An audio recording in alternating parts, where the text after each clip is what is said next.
Hello, thank you for joining us. Hashtag Tigray. We have a program in English every Sunday, 4 p.m. Eastern Standard Time. Today, we will be discussing a little bit on the current genocide occurring in Tigray, northern region of Ethiopia. Um, we are on day 216, which is over 7 months, and the people of Tigray are in dire need of humanitarian assistance, humanitarian aid, as well as are facing what is a man-made, as I stated, a crisis and humanitarian disaster, but also are facing what is essentially a war zone occurring on the grounds. Please share this program with people who speak English, people who can use this knowledge, use this information. This is an unbiased layout of what's occurring on the ground, reporting on facts, not on feelings.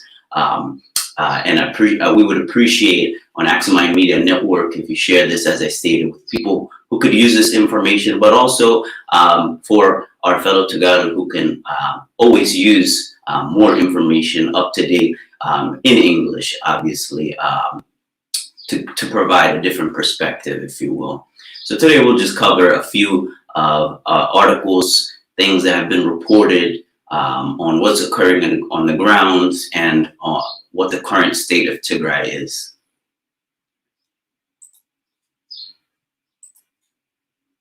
Currently in Tigray, as I stated, the people are facing devastation.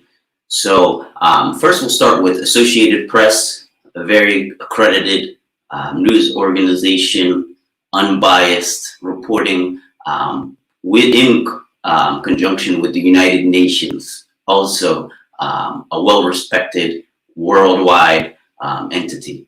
So the title tells you itself, along with the picture. It's absolutely devastating. The famine is imminent in Ethiopia's embattled Tigray region. I would argue it's already there, but you get the picture. So the United Nations, it starts off, famine is imminent, as I stated, in the north. This is from the humanitarian chief, warning there's a risk that hundreds of thousands of people or more will die. Hundreds of thousands. Mark Lowcock said the economy has been destroyed along with businesses, crops, and farms, and there are no banking or telecommunication services. The crops are being burned, as it has been reported, by the Eritrean troops that are in the region, as well as the Amhara militia and federal forces. He continues, we're hearing of starvation-related deaths already, and this is in a telecommunication blackout, so you can only imagine what they are hearing has to be not even 1% of what's actually occurring on the ground. He states people need to wake up. I agree. The international community needs to really step up, including through the provision of money. I think that is only the beginning. Action needs to be done. It's unconscionable for a person, as you see on the left side of the screen here, Abiy Ahmed, unelected leader, fascist, power-hungry person, can inflict this on his own citizens, tax-paying citizens of his country. He states, no one knows how many thousands of civilians or combatants have been killed during this months of political tensions, which is absolutely, I think he's understating what the crisis is. This is a genocide. This is a man-made famine being orchestrated by Eritrea and Ethiopia. But he states political tensions between Abiy Ahmed's government and Tigray leaders who once dominated, again, going into rhetoric in terms of they dominated Ethiopia and exploded into war. This is not just a war. A war does not involve ordinary citizens, law-abiding citizens who need to plant crops in order to feed themselves or even to make money. But most people in Tigray have struggled to use banks during the 7 months of absolute devastation. And it states here, Eritrea, longtime Tigray enemy, is teamed up with neighboring Ethiopia in the conflict. Longtime Tigray enemy is Isaias Afwerki. It should state that clearly of who it is. It's not just enough to blame Abiy Ahmed. Isaias Afwerki has played his hand in what has occurred on the ground. Nonetheless, he continues. A grim picture of Tigray has been painted since the war began, with estimated 2 million people, 2 million displaced, civilians killed, injured, raped, and other forms of apparent sexual violence. These have been reported all over in terms of rape being conducted by the Eritrean forces, Amhara militia, federal forces. I believe the federal government of Ethiopia has indicted maybe 6 soldiers, which means 99% of the culprits are going free for what they are doing, which is an orchestrated action. Continues on. There are now hundreds of thousands of people, I stated earlier, in famine conditions. That's the worst famine problem the world has seen for a decade, since 250,000 Somalis lost their life in a famine in 2011. This is man-made. It's absolute travesty. Continues, this is now horrible echoes of the colossal tragedy in Ethiopia in 1984, which occurred in Ethiopia, and unfortunately, the people of Tigray paid the ultimate price during that time again. It says about 2 million Africans died of starvation during that time period, or famine-related ailments, but all of that means starvation essentially. And about half of them were in Ethiopia, which is absolutely a disgusting number. 500,000 Ethiopians died during that famine.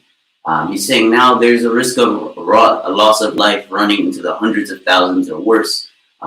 He's essentially telling you this is the people of Tigray need humanitarian assistance. They need food. They need use of what all people, all citizens of democratic nations deserve, which is the right to hospital, medical attention, as well as the food and humanitarian aid I stated.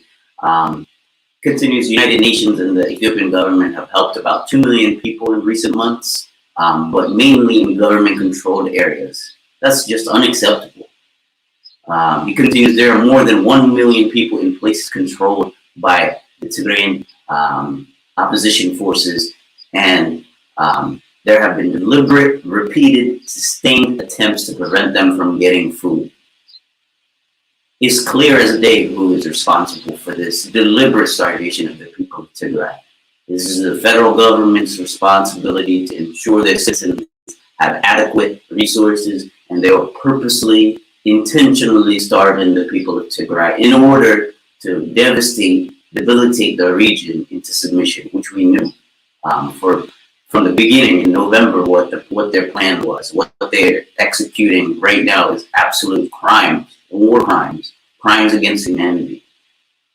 In the article continues, in addition, there are places controlled by the Eritreans, which we mentioned earlier, and he also states other places controlled by militia groups, Amhara militia as well, where it is extremely difficult to deliver aid, he says. The access for aid workers is not there because of what men with guns and bombs are doing and what their political masters are telling them to do. Let me read that again for you. The access for aid workers, clearly labeled vehicles, transporting grains, minimal supplies that will not save the people of Tigray, but will help begin to save the people of Tigray, is not there because of what men with guns and bombs are doing and what their political masters are telling them to do. These masters are clear as day. Federal government of Ethiopia is responsible. Isaias Afwerki, dictator of Eritrea, is responsible. These are war crimes. This is not, as been stated over the past 7 months or more, a law and order internal Ethiopian problem, because there are foreign forces, foreign troops committing atrocities in Tigray, in Ethiopia currently. That is the opposite of sovereignty. They're allowing foreign troops to commit devastation onto their own citizens. It continues, all the blockages need to be rolled back, and the Eritreans who are responsible for a lot of this need to withdraw, which has been promised and lied about, and essentially sending the entire world who has spoken up, almost most governing bodies have spoken up in circles essentially on this situation. Eritrea is not in Tigray. Then they are in Tigray, but they're leaving. They're leaving Tigray, but apparently it takes months for them to get the message. It's absolute joke.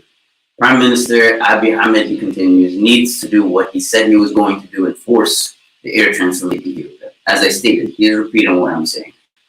Leaders of the 7 major industrialized nations, which you'll remember I talked about this on our previous program, United States, the UK, Germany, France, Japan, Italy, Canada, need to put the humanitarian crisis and threat of widespread famine in northern Ethiopia on the agenda of their summit from June 11 to 13, which is occurring in England. This is something that the people, diaspora of Tigray, Tagaro, all over the world will need to put pressure on these dates, June 11th through the 13th, when they are meeting. These are large countries that mostly represent democracy and humanitarian rights. They need to speak on this man-made famine being inflicted on innocent civilians. We're not talking about the TDF, Tagaro, who are defending their right for freedom, which is another subject. We're talking about civilians that live on the land and are being targeted because they happen to be Tagaro and speak Tigray. Everyone needs to understand that there were, he continues, that there were a colossal tragedy of that sort that happened in 1984, which we talked about before. The consequences would reach far and last long, meaning the devastation on the region is not just what's occurring currently, it's the devastation that will follow for years and decades afterwards, especially with aside from the famine, the war crimes that are occurring on the people, rape, the pillaging, the looting of hospitals, schools, every infrastructure in the country. This is just one little picture into what's occurring in Tigray, but this is from United Nations and Associated Press. I would ask the federal government in Ethiopia, who is fit to report on what's going on in Tigray? Please advise, because it seems every entity has a bias on reporting all of your atrocities that you're inflicting on your people, your citizens. So we'll continue on the Addis standard, which I'm sure many Tagaro and Ethiopians would be familiar with. And I want to give a little bit of perspective in terms of what the government is saying, to give context on what the government is deciding to do while the people are starving. They're deciding to play political games, propaganda. So the title here is Ethiopia says campaign to exert undue pressure against it, regrettable, pushed by partners to involve TPLF in national dialogue is unacceptable. Again, this is a worrying trend. What's happening is they are continuing to talk about TPLF, but they're not talking about the people of Tigray that are defending themselves, the other political parties who refuse to be subjugated and absolutely devastated for the sake of Abiy Ahmed's fascist propaganda and political game. So this article kind of touches on a few things. So it starts with, he states, it's indeed regrettable to note these days that there appears to be a concerted campaign to exert undue pressure, which is the title, against Ethiopia, in spite of the relentless efforts by the Ethiopian government to engage positively and constructively on issues and concerns raised by partners. It is being given a cold shoulder. I question if he understands the definition of relentless efforts, engaging in a positive manner with these envoys that are coming to Ethiopia, asking you why your citizens are being starved to death. Why are you limiting? Why are you allowing a dictator-led nation by Isaias Afwerki Eritrea be in your own region? Continues on. This is why the Ethiopian government is being forced to question the motives of some of the partners, particularly given the public statements and pronouncements they made recently. They seem to be short of showing a genuine desire to understand and help Ethiopia overcome its current challenges. Rather, they would only be counterproductive and exacerbating situations. I'm not going to read any more in this first paragraph. He's essentially saying that the Ethiopian federal government is acting responsibly and doing its job for the people of Tigray, which is a lie, and is absolutely a joke for him to state that he has been relentlessly working with foreign entities that are coming governments like the United States sending their envoys, or various European Union envoys have come as well to speak with Abiy Ahmed or other forms of positions in their government. So it continues on the humanitarian response in Tigray. He touches on the Ethiopian government has not only demonstrated its willingness to commit and commitment to work with the international community to respond to the humanitarian crisis, but it has also provided full and unhindered access for humanitarian actors to operate in all parts of the region. That's a lie. The various news outlets, including CNN, in the most as recent as 2 weeks, have stated this is a lie. They haven't gotten unhindered access. Eritrean forces, Amhara militia forces, federal forces, all are participating in hindering access to humanitarian aid in the region. It's been noted everywhere. He states there were indeed difficulties in accessing some pocket areas because of security issues, but that has now been addressed. Lie. That is why it is absurd for some partners to continue to lament lack of access in spite of the actual situation on the ground. Situation on the ground has been documented by aid workers who have been stopped indiscriminately on the roads in Tigray. People have been dragged off of buses who are civilians. Continues on, just essentially saying the challenge at hand is quite to the contrary, and it is related to issues of capacity and resource. This is well known by humanitarian actors operating in the region.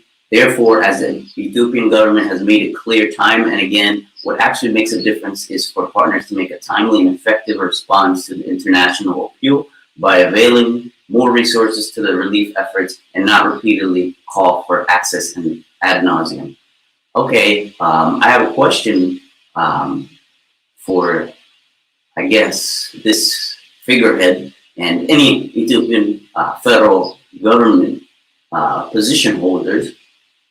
If that there is unhindered access to the region, why are these people on the ground, whether it's Doctors Without Borders, whether it's CNN, whether it's the Red Cross, whether it's all of these nonprofit organizations, news organizations on the ground are telling you every day, we see it in front of us. They see it themselves. The people of Tigray cannot get even all of the aid that is being distributed in the region because Eritrean forces, which we talked about on a previous week, are looting these trucks before they reach the people, or blocking roads and limiting access to certain parts of the region. Most of Tigray is not cities, it's countryside. How are these people eating? They have no forms of crops because they've been burned. They have no access to the aid because you're blocking it. He continues on allegations of human rights abuses, which we've touched on. There have been disgusting, numerous reports on what's occurring on the ground in that respect. He says on several occasions, the Ethiopian government has made it clear how it takes any allegations of human rights abuses and crimes extremely seriously. How?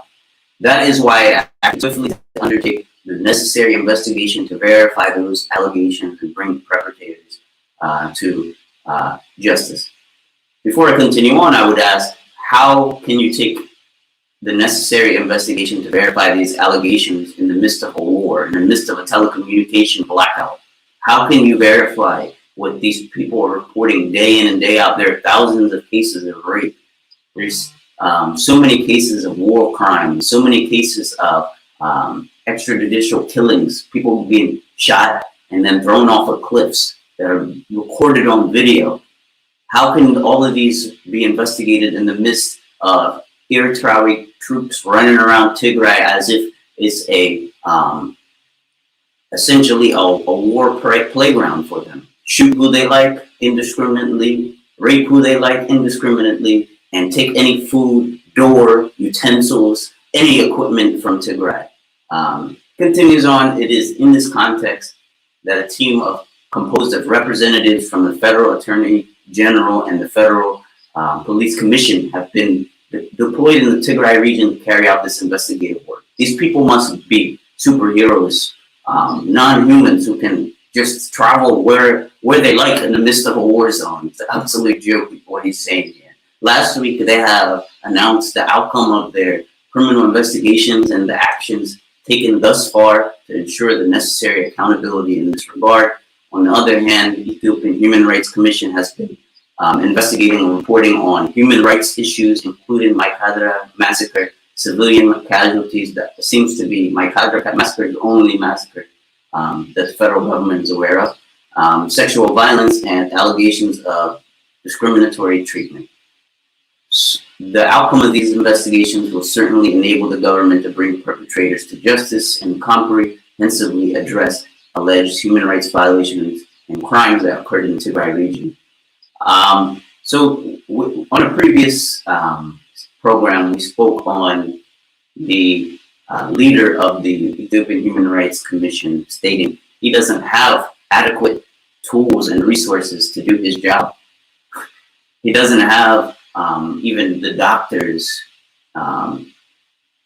tools to analyze the staff or the funding to be able to do what he's stating here. In order to be able to do a thorough investigation on all alleged human rights issues, all civilian casualties, sexual violence, and discriminatory treatment, you need to have the utmost investigation occurring. And that can only occur with a joint or allowing an independent investigation. If your true goal is to uncover the crimes that are occurring in Tigray region, you would allow unhindered humanitarian access while also doing an independent investigation.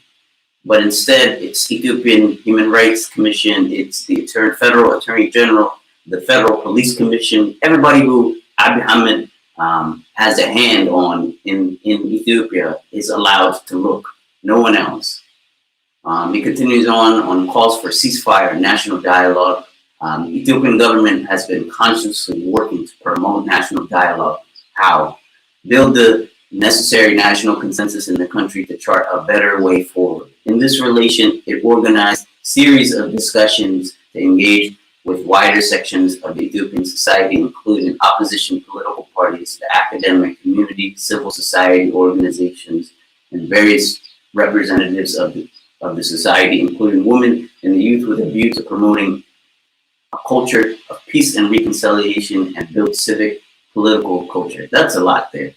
None of these can be achieved in the midst of bombing indiscriminately on your own citizens in Tigray, while also the rest of Ethiopia, mind you, is also beginning to essentially catch fire with so many human rights violations occurring to all different types of people, ethnicities in Ethiopia. But the people of Tigray especially are facing essentially a war zone in their home region. So how can he engage opposition political parties when they are fighting against him? There's more than one party fighting him in Tigray, but they don't state that. He states it should be clear. He says the significance of these discussions as the country gears up to hold national elections cannot be overemphasized. I agree, but you cannot have a national election when your country is on fire and you're in the middle of bombing and committing genocide to your own citizens. It should be clear that the push by partners to involve the TPLF, he states, in this national dialogue process is unacceptable. TPLF is an outlaw group, which ironically was voted through in the middle of a war.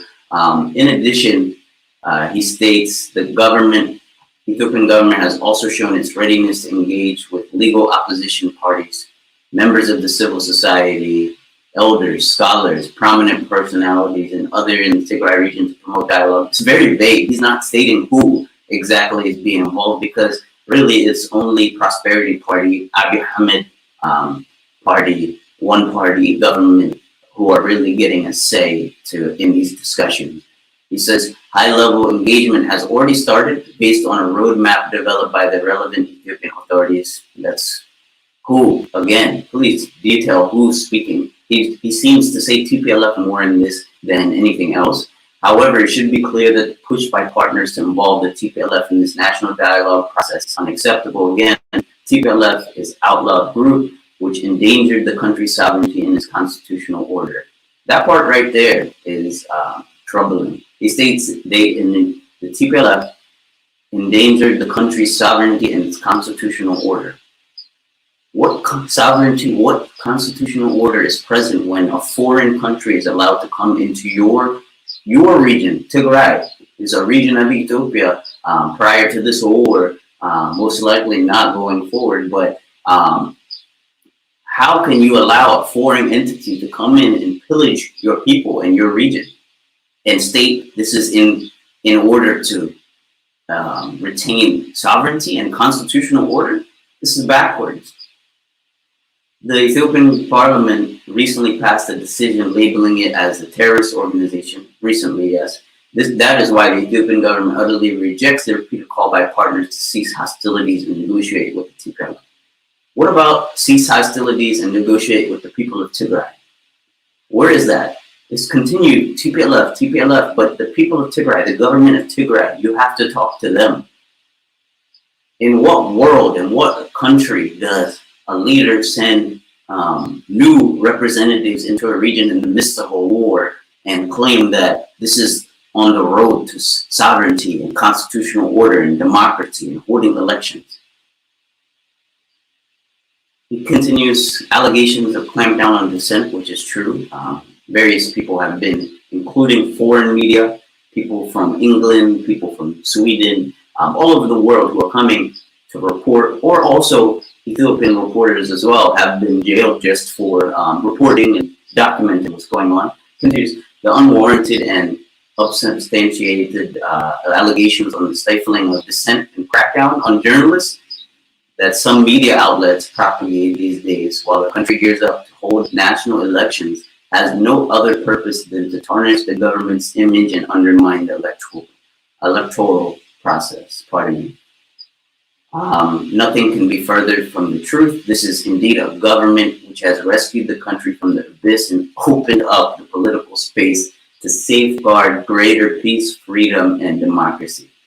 That is, is a very ironic. I would like for him to stand up there and say this from his own mouth, because this is unbelievable that a government who is jailing opposition leaders in all parts of Ethiopia, which is, with little to no evidence most times, and holding a trial months and years after they've been jailed, can truly say that they've rescued the country from the abyss.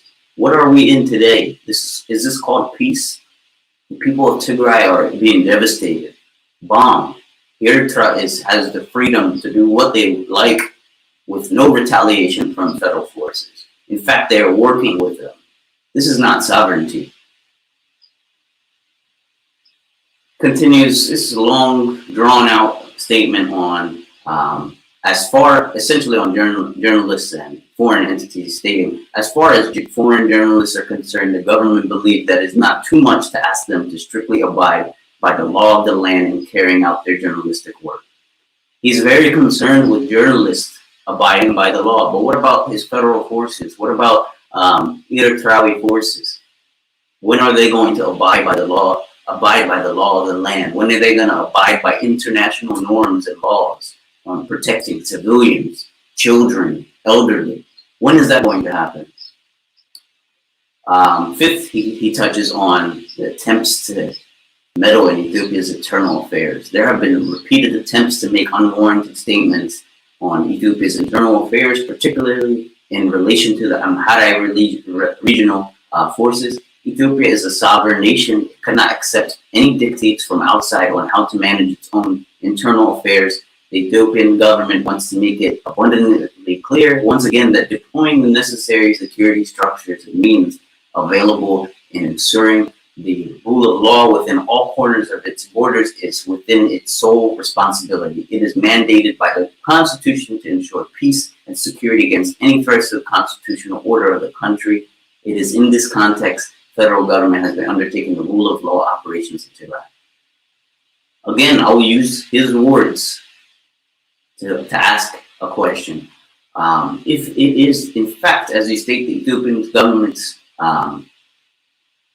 duty to ensure rule of law within all corners of its borders and its sole responsibility, how can you state you are doing that in Tigray? Rule of law means you don't allow foreign troops from another country to come into your region and commit war crimes.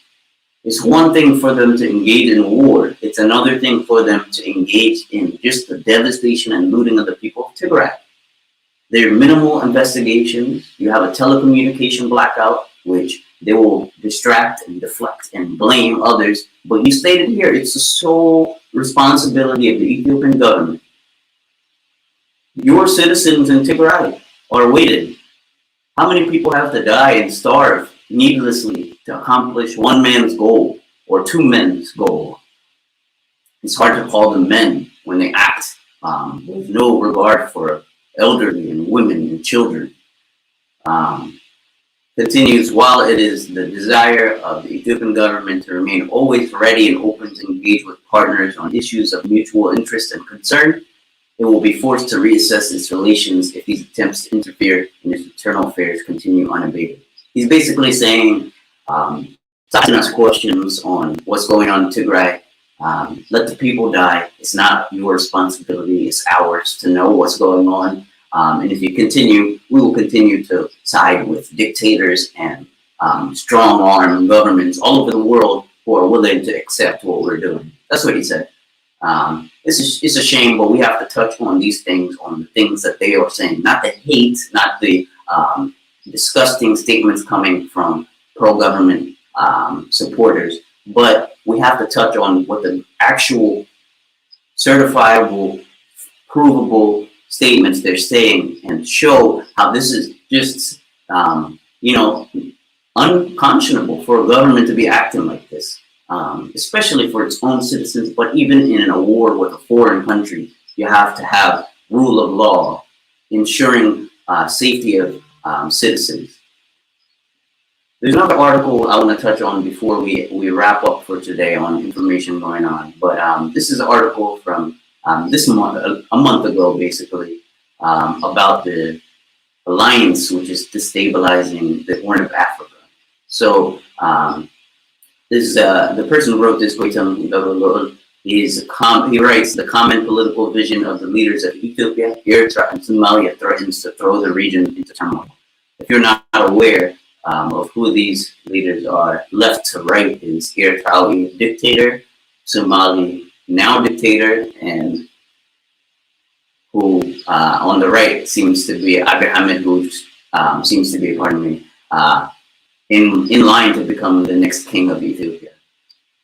3 years ago, a wave of political change swept across the Horn of Africa. In Sudan and Ethiopia, he writes, popular protests led to change in leadership, what many assumed was democratic transition. Ethiopia and Eritrea ended their 2 decades-long rivalry, which Ethiopia's Prime Minister, Abiy Ahmed, he's not a prime minister, he's a dictator, was awarded the Nobel Peace Prize, which is a travesty. The peoples of the Horn of Africa were euphoric for what many thought would be a new chapter in the region's history. Today, contrary to expectations, mass atrocities, which we touched on, interstate wars, which we touched on, and autocratic entrenchment have become the defining features of the region. It's true. Over the last 6 months, several international conflicts have emerged or re-emerged, notably between Ethiopia and Sudan, Eritrea and Ethiopia's Tigray region, and Somalia and Kenya. He continues on talking about Egypt and Sudan are also threatening over the, which I'm sure a lot of Tagaro, a lot of Ethiopians are familiar with, the Grand Ethiopian Renaissance Dam, which is the Gur, built on the Blue Nile.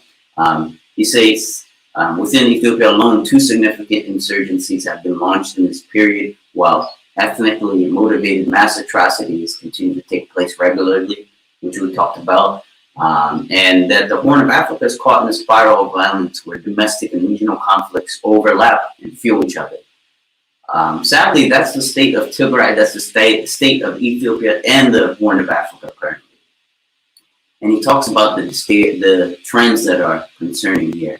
First indicator of creeping anarchy is the recent proliferation of territorial disputes and overall disregard for state boundaries. Yes, this is a huge one. Eritrea, for example, has begun occupying parts of Tigray in northern Ethiopia and is issuing Eritrean ID cards to residents. What world are we living in where this is acceptable? Ethiopia is making territorial claims on Sudan's Fashaga region, and in response, Sudanese officials are raising claims on parts of Benshangul Gumuz in Ethiopia, which has been a very hotbed for war crimes and, as he stated, territorial disputes. This is all occurring in the same time. And we just read an article, ID Standard, where he's stating that they're basically bringing Ethiopia to a state of peace and out of the abyss. This is the abyss. I argue we're in one of the worst states possible currently. Within Ethiopia, Abiy has supported the Amhara regional states, annexation of parts of Tigray regional state. This is against the constitution, by mind you. He states that they're protecting sovereignty and ensuring constitutional rights, but they're going against the constitution. Sensing Ethiopia's weakness, Djibouti recently announced its intention to exploit the Awash River in Ethiopia, and at the same time, Ethiopian politicians are publicly making iridescent claims on Eritrean territory. Finally, Somalia and Kenya have exchanged threats over contested maritime space. This is outside of Ethiopia's issues. This is Somalia, Kenya. That's also in the Horn, though. While there's nothing wrong with territorial demands made through legal means, what we see is a recent trend of states trying to take over territory by force in order to create a fait accompli. This has led to a contagion effect where one actor's breach of the norm of territorial integrity encourages other actors to do the same.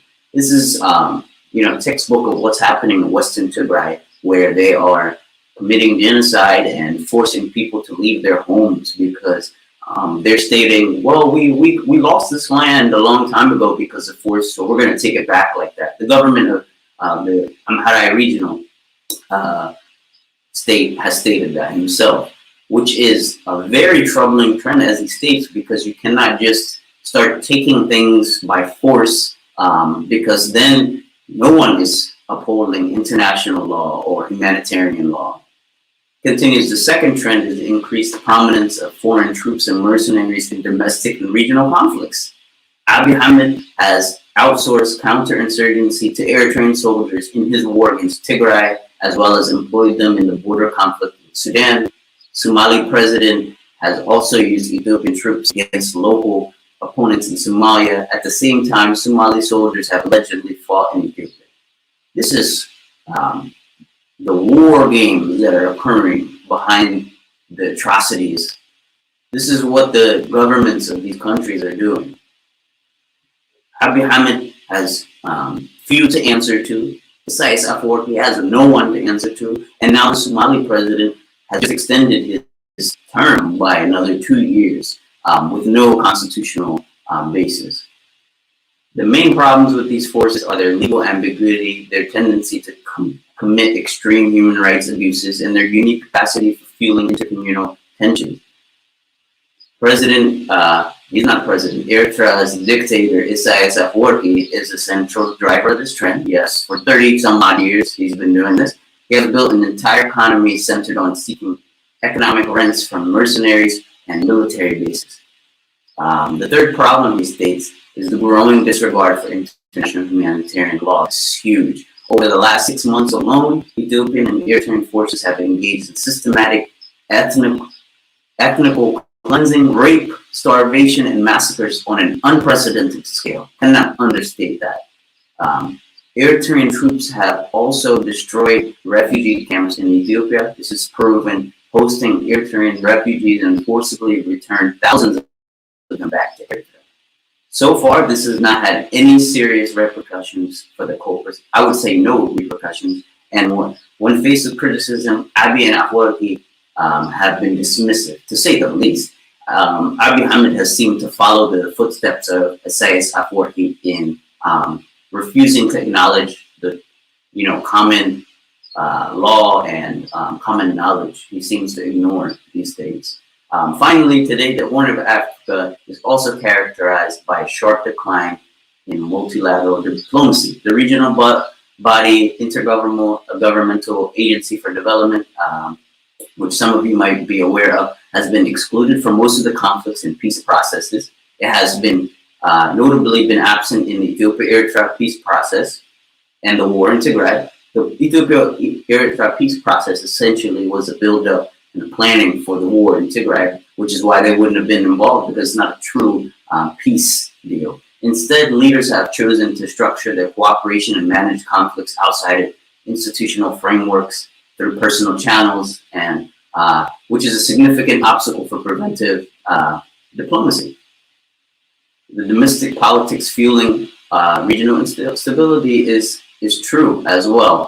It continues on. He talks about that. He talks about how in both Ethiopia and Somalia, Abiy and Abdullah must be pressured to enter into a political dialogue with their contenders to reset their democratic reform processes.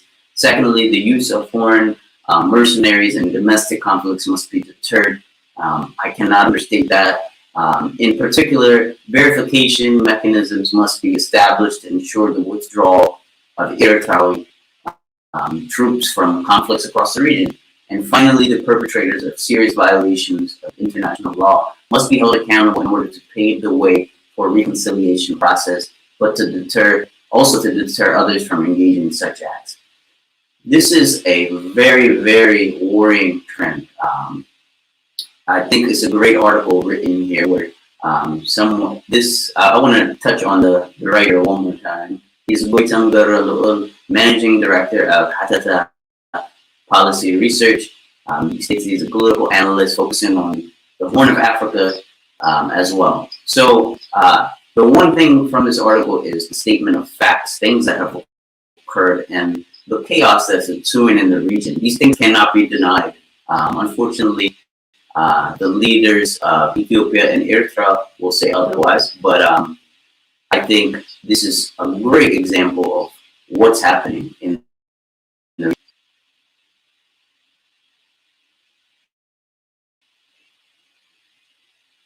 As we've continued, I think the people of Tigray are struggling to deal with this absolute devastation, starvation, which we've touched on. It's a famine occurring in the region.